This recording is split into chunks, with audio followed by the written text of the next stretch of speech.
There were once 3 brothers who were travelling along a lonely, winding road at twilight. In time, the brothers reached a river too treacherous to pass. But being learned in the magical arts, the 3 brothers simply waved their wands and made a bridge. Before they could cross, however, they found their path blocked by a hooded figure.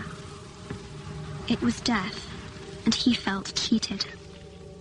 Cheated because travellers would normally drown in the river, but Death was cunning. He pretended to congratulate the 3 brothers on their magic and said that each had earned a prize for having been clever enough to evade him. The oldest asked for a wand more powerful than any in existence, so Death fashioned him one from an elder tree that stood nearby. The second brother decided he wanted to humiliate Death even further and asked for the power to recall loved ones from the grave. So Death plucked a stone from the river and offered it to him. Finally, Death turned to the third brother. A humble man, he asked for something that would allow him to go forth from that place without being followed by Death. And so it was that Death reluctantly handed over his own cloak of invisibility. The first brother travelled to a distant village, where with the elder wand in hand, he killed the wizard with whom he had once quarrelled.